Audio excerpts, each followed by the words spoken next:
자, 좋습니다. 오늘은 호빵 얘기를 할 거고요. 이제 또 이 시즌형 간식들이 이렇게 또 많이 나올 때인데요. 호빵을 좀 더 오래 먹을 수 있다고 합니다. 자, 이거 무슨 얘기인지 한번 알아보도록 하겠습니다. 바로 들어가 보시죠. 자, 오뚜기가 발효 중숙 호빵이라는 제품을 내놨습니다. 그래서 단팥 호빵과 야채 호빵을 내놨는데 이 제품들이 조금 더 오래 보관을 할 수 있다라는 장점이 있습니다. 자, 이게 무슨 얘기냐면요. 기존에 우리가 호빵 제품들은 거의 대부분 실온 제품들로 출시가 됐었죠. 그래서 저도 호빵을 사면 이거 빨리 먹어야 되는데 라는 생각들을 할 때가 좀 있었어요. 그래서 하나만 사오기는 좀 민망하고, 그렇다고 큰 사이즈를 또 사오기도 좀 버겁고, 이런 상황들이 좀 불편했었는데, 자, 요거 냉동 제품으로 출시가 돼서 장기간 보관이 가능합니다. 그리고 발효 중속 호빵이라는 건 발효와 증숙 공법을 활용을 해서 그런데, 그래서 식감이 좀 많이 개선이 됐다고 합니다. 이 반죽이 특유의 폭신폭신한 느낌이 조금 더 좋아졌다, 이런 얘기들을 하고 있고요.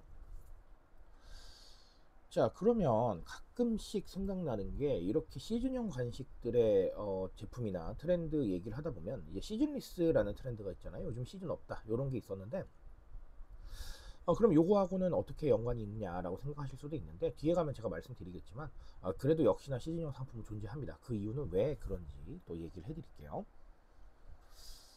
자, 그러면 일단은 우리가 생각해 봐야 될 게, 첫 번째는 편리미엄이 되겠습니다. 자, 편리미엄이라고 한다면 편리함이 곧 프리미엄이다, 편리함에 돈을 쓴다라는 건데요.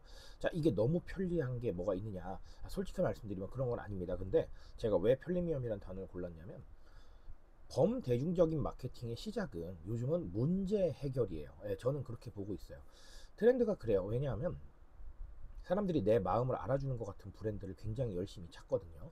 근데 내 마음을 알아준다는 게 엄청난 공감이 필요한 건 아니에요. 나의 문제 하나만 해결되면 됩니다. 예를 들면 방금 말씀드렸던 대로 호빵이 기존에 유통기한이 좀 짧은 편이어서 이거 다 못 먹거나 아니면 좀 이렇게 문제가 생기는 이런 상황들을 경험을 해봤다면, 그거 하나만 개선해도 문제가 해결된 거예요. 즉, 내가 겪던 어떤 상황들을 조금 개선을 해주면 나를 알아주는 게 되는 거예요. 공감이 되는 거고요.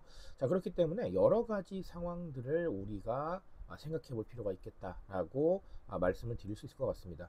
이 편리함이라는 거는 거창하게 생각하면 거창한 개념이에요. 뭔가 굉장히 우리가 기존에 만나고 있었던 가사노동을 대체해주는 전자제품들을 사야 될 것 같고, 이런 거지만, 조금 더 쉽게 본다면 어쨌든 사소한 문제라도 몇 가지 해결해 나가면 그게 편리함의 시작이기 때문에 좀 여러 가지로 생각을 해보셨으면 좋겠습니다. 그래서 제가 늘 말씀드리는 게 있는데, 지금의 트렌드는 문제 해결, 그리고 이 문제 해결은 결론적으로는 대중들의 이 사용이라던가 아니면 대중들의 소비에서 찾으시는 게 맞다.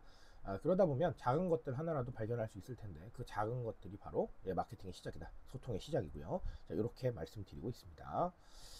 자, 그리고 하나 더는 시즌리스 얘기를 드리고 싶은데, 제가 시즌리스의 물음표를 좀 찍고 싶습니다. 그래서 시즌리스 이렇게 될 텐데요.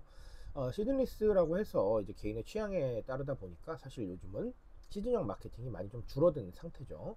그래서 예를 들면 얼어 죽어도 아이스 아메리카노란 말이 있잖아요. 겨울에도 아이스 음료 잘 팔리고요, 또 잘 마케팅 됩니다. 이런 상황인데, 그럼에도 불구하고 이렇게 호빵같이 시즌형 간식들이 조금 더 그 시즌에 집중할 수밖에 없는 이유는요, 어쨌든 트렌드 측면에서 본다면 뉴미디어 영향이에요. 왜냐면 언급이 많아지기 때문에 그래요. 예를 들면 그렇잖아요. 우리 좀 쌀쌀해지거나 찬바람 불면 꼭 그런 얘기 나오잖아요. 뭐 붕어빵, 뭐 지갑에 현금 넣어 다녀야 된다는 이런 얘기들이 나오잖아요. 뉴미디어에서 그런 거에 맞춰서 좀 움직이다 보니까 결국은 보고 또 보고 뉴미디어 노출에 영향을 받다 보니 결국은 생각이 나게 되고요. 또 소비할 수밖에 없는 이런 상황들이 좀 생겨요. 그래서 예전에 우리가 기존의 매스미디어 광고를 보고 구매를 했던 기성세대 분들과 똑같습니다. 뉴미디어에서 뭔가 언급량이 늘어나거나 시즌에 대한 언급들이 있으면 결국은 관심을 좀 가질 수밖에 없는 부분이 있거든요.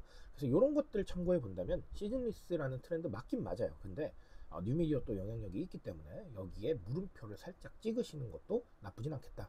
즉, 무조건 시즌도 정답이 아니고 무조건 시즌리스도 정답은 아닌 것 같다. 이런 얘기를 드릴 수 있겠습니다. 자, 오늘 호빵 얘기로 간단하게 두 가지 정리 드렸고요. 이런 부분들입니다. 그래서 결국은 사람들의 문제를 해결하고 좀 더 나은 생각들을 할 수 있느냐 없느냐의 문제인 것 같은데요. 이런 부분들 좀 고민하셔서 조금 더 나은 소통의 재료로 활용해 보시기 바라겠습니다. 오늘 여기까지 말씀드리고요. 저는 조금 더 좋은 얘기로 돌아오도록 하겠습니다.